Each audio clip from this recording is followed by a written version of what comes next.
masih menjadi pertanyaan besar bagi kita semua.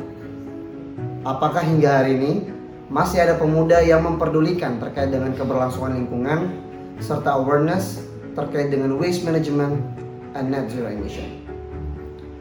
Berangkat dari hal itulah yang memotivasi kami sebagai mahasiswa pembelajaran hukum untuk melaksanakan ALSA Care and Legal Coaching Clinic tahun 2023 dengan tema Revitalizing a Clean and Healthy Environment with Waste Management Towards Net Zero Emission.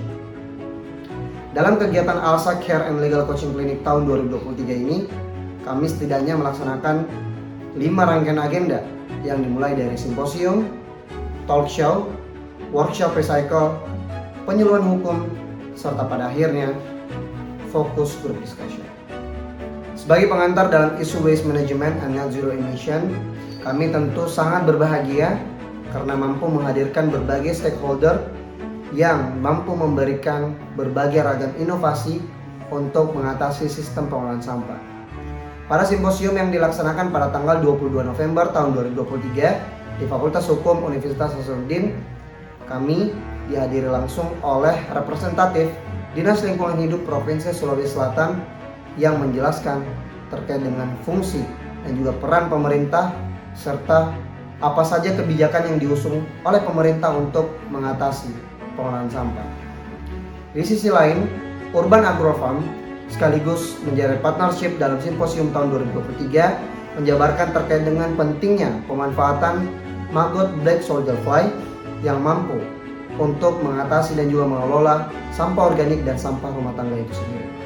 Yang dikatakan sampah, nah di mata kami bahwa pepaya busuk, pisang busuk, sampai ke nasi basi itu adalah sesuatu yang punya nilai ekonomis. Karena itu bisa kita konversi menjadi maggot, sedangkan maggot bisa kita konversi menjadi telur, daging ayam, daging ikan. Tak kalah uniknya, Mahal Sampah selaku digital startup yang bergerak pada layanan pengolahan sampah dan juga lingkungan turut menyampaikan terkait dengan pengalaman dan juga pencapaiannya yang berhasil melakukan recycling terhadap 100 ton sampah anorganik setiap bulannya. Nah, kami telah berhasil melakukan 100 ton recycle sampah melalui platform kita setiap bulannya.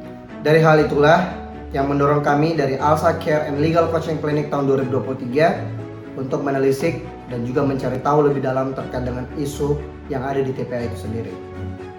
Dari hasil tim riset yang dilakukan oleh riset CLCC tahun 2023, kami mampu untuk mencari tahu dan juga menemukan satu TPA yang ada di Sulawesi Selatan yang berdampingan langsung terhadap kehidupan masyarakat yang ada di sana, serta jarak-jarak yang sangat dekat menyampingkan peraturan-peraturan yang telah berlaku.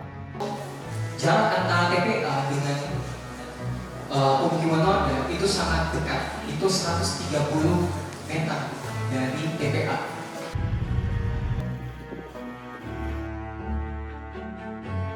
Padahal perlu kita ketahui bahwa saat ini sudah ada aturan hukum yang mengatur tentang jarak minimal antara TPA dan pemukiman masyarakat, seperti pada Peraturan Menteri Pekerjaan Umum dan Perumahan Rakyat atau PUPR nomor 3 tahun 2013 pasal 35 ayat 2 huruf E yang menyatakan bahwa jarak minimalnya adalah 1 km. Sehubungan dengan hal tersebut, melalui simposium CLCC tahun 2023 kemarin, Society of Renewable Energy atau SRI Unhas juga turut memberikan pencerahan bahwa ternyata ada instrumen yang lainnya yang mengatur tentang jarak minimal antara TPA dan pemukiman masyarakat, yaitu Standar Nasional Indonesia yang mengatur tentang jarak minimalnya, yaitu 500 meter.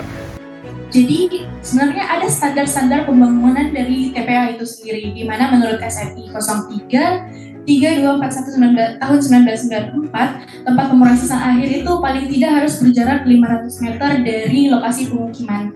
Penempatan TPA di Pabetengan yang sangat dekat dengan pemukiman masyarakat sangat disayangkan. Terlebih, berdasarkan hasil riset kami mengetahui bahwa pembebasan lahan dan pengontrolan sepenuhnya TPA di Pabetengan baru terjadi di 2 tahun sebelumnya. Artinya, di waktu tersebut sebenarnya pemerintah masih memiliki waktu untuk memindahkan TPA ke tempat yang lebih ideal agar tidak bertentangan dengan Permen PUPR dan juga Standar Nasional Indonesia. Memang kondisi TPA Candika sudah ada sejak tahun 1995 kalau tidak salah, dan 2 tahun terakhir ini memang baru dilakukan pembebasan lahan untuk beberapa area di dalam yang dijadikan zona pembuangan. Dan dengan hadirnya nanti TPST tempat pembuangan sampah terpadu ini tentunya pemerintah Kabupaten Goa tidak akan lagi membebaskan lahan untuk menambah area di TPA itu sendiri, karena tentu kita berharap dengan hadirnya TPST nantinya semua sampah ini tidak lagi akan menumpuk di area zona pembuangan. Semua sampah yang masuk nanti di tempat pembuangan sampah terpadu ini memang betul-betul diolah di dalam, dan semua komponen sampah itu dapat dimanfaatkan kembali. Penempatan TPA yang sangat dekat pemukiman masyarakat tentunya akan sangat memberikan dampak terhadap masyarakat. Tak heran jika banyak masyarakat yang mengeluhkan aktivitas TPA tersebut. Tempat sampah itu asapnya, asapnya karena mengganggu sekali pernapasan. Yang asma itu asmanya semakin berat. Sejalan dengan keluhan masyarakat, melalui kajian independen Wahana Lingkungan Hidup Indonesia Sulawesi Selatan juga menyampaikan adanya ancaman bahaya dari aktivitas yang ada di TPA. Karena TPA itu atau sampah itu punya 2 bahayanya. Satu, gas metan tadi yang bisa terbakar, makanya sangat harus dihindarkan dari lokasi mereka. Dan yang kedua adalah air lindinya. Jadi air hujan yang kemudian bercampur dengan tumpukan sampah, itu yang kemudian sangat bahaya, apalagi kalau diketahui bahwa penggunaan air bersih warga yang existing menggunakan air atau sumur bor. Berbicara tentang permasalahan air tanah, kami teringat pada pemaparan FGD mengenai hasil penelitian dan uji kualitas air di Desa Pabentengan yang dilakukan oleh Dinas Lingkungan Hidup Kabupaten Goa. Dan hasil uji tersebut membuktikan adanya paparan unsur kimia yang berpotensi mengancam kesehatan masyarakat. Beberapa tahun terakhir ini, kami mengimbau kepada para petugas kesehatan untuk sering dan continue untuk melakukan pemeriksaan kualitas air. Tadi juga ada beberapa tadi juga sudah meminta hasil pemeriksaan kualitas airnya, dan memang ternyata di tahun ini di triwulan pertama itu mereka memeriksakan kualitas bakteriologinya dan kimianya. Ternyata memang ada yang mengandung kimia. Dalam rangka mengedukasi masyarakat terhadap pemenuhan hak mereka, dalam agenda penyuluhan hukum yang telah kami laksanakan di kantor Desa Pabentengan pada tanggal 27 November 2023, kami menyampaikan landasan hukum terkait pemenuhan hak masyarakat Desa Pabentengan terhadap kompensasi yang seharusnya mereka terima dari dampak adanya aktivitas di TPA. Selain secara normatif bahwa masyarakat Desa Pabentengan berhak atas kompensasi tersebut, Walhi juga beranggapan bahwa secara tanggung jawab moral pemerintah tetap berkewajiban memberikan kompensasi tersebut sebagai bentuk perlakuan istimewa kepada masyarakat Pabentengan. Nah, seharusnya dalam konteks ini, entah itu pemerintah desa atau dinas lingkungan hidup itu memberikan rekomendasi kepada bupati bahwa wilayah ini adalah wilayah yang sebenarnya menyelamatkan masyarakat yang ada di Goa, karena desanya dijadikan sebagai desa yang menampung sampah-sampah yang ada di Kabupaten Goa. Namun pada faktanya hingga saat ini masyarakat Desa Pabentengan belum memperoleh kompensasi dari pemerintah akan hal ini. Saya pernah merasakan seperti itu. Pernah yang ada itu hanya pembagian sembako yang ada di para pemulung. Tapi sembako itu kita tidak tahu apakah memang itu turunan daripada yang kita katakan bahwa ada kompensasi atau hanya semacam bantuan dari instansi lain. Itu kita tidak tahu asalnya. Yang sekedar kita tahu bahwasanya pernah ada pembagian sembako, itu pun yang dibagikan hanya pemulung yang ada di lokasi TPA, bukan masyarakat di sekitar TPA. Ada tapi belum. Kayaknya pemerintah tidak, bantuannya tidak sampai ke sini.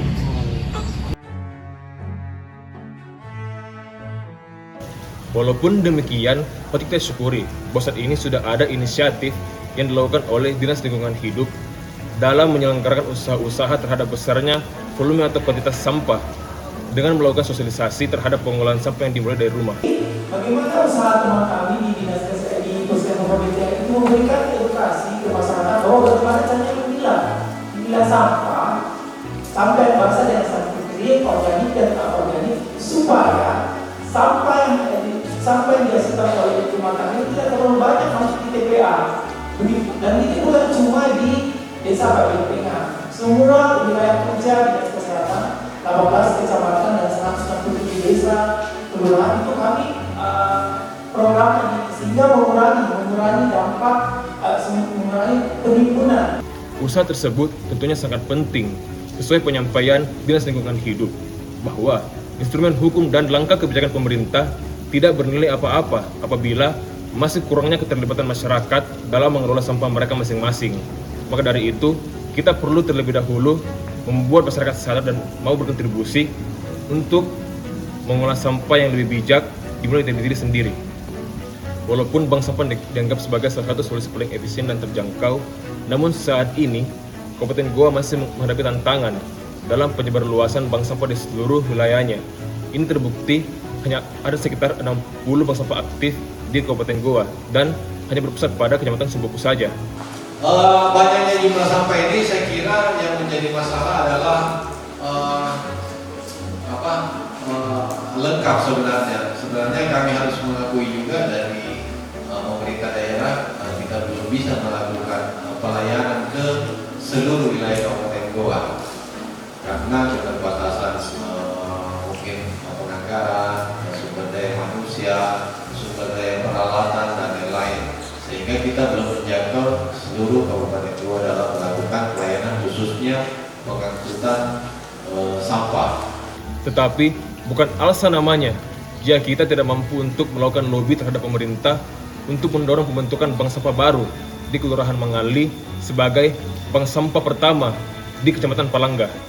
Kembali kepada masyarakat sendiri, kompensasi terhadap masyarakat itu sangat, menurut kami dalam hasil audiensi kami tidak kami dapatkan Pak dari pemerintah untuk bantuan-bantuannya dalam artian kompensasi dalam hal ini. Mungkin bisa nanti dijawab oleh Bapak-Bapak sekalian terkait dengan bagaimana kompensasi yang dilakukan oleh pemerintah, karena kami langsung berhadapan dengan masyarakat Pak, dan mungkin memang juga pernah kami lakukan audiensi kepada Dinas Lingkungan Hidup dan dinas-dinas terkait seperti itu.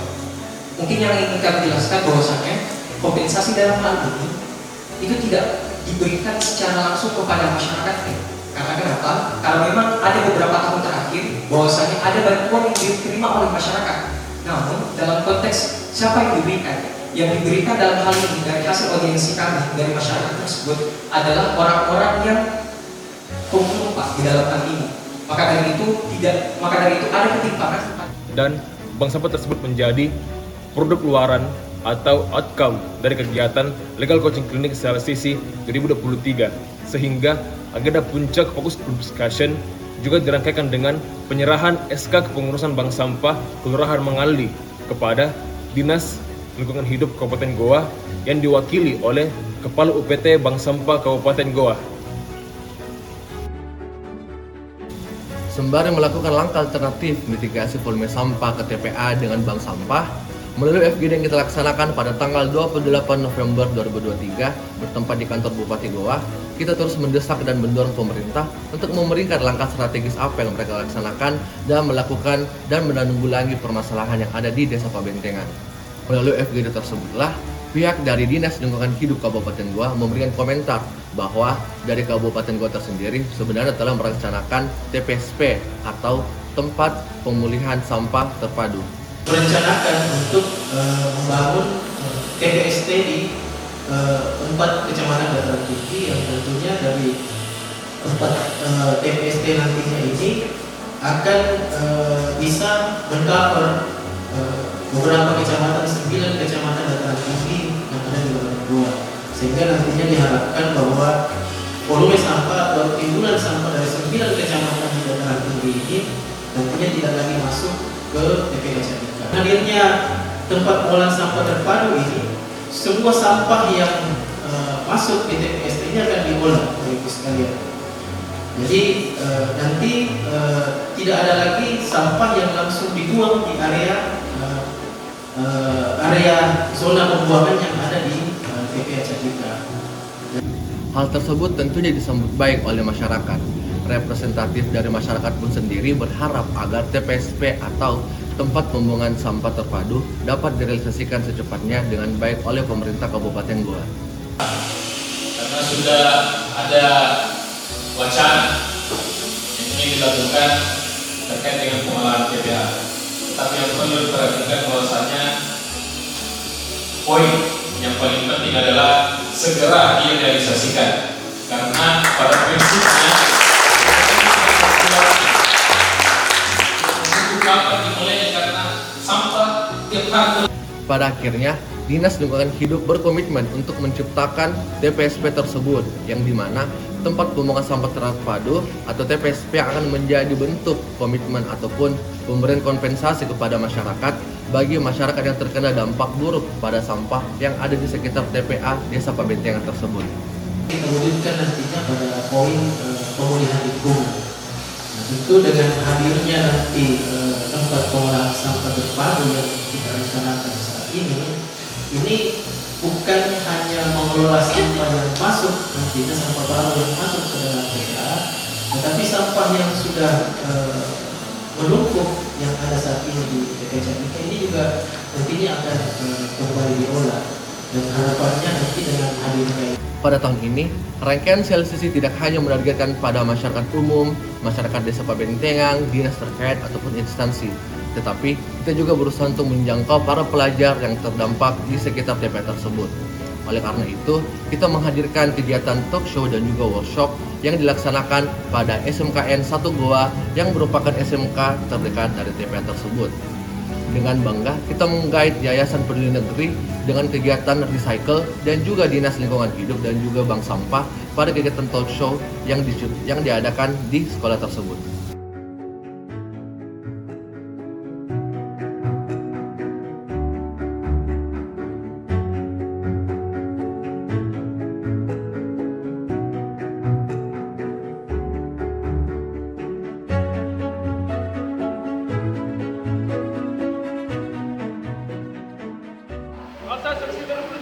Angsa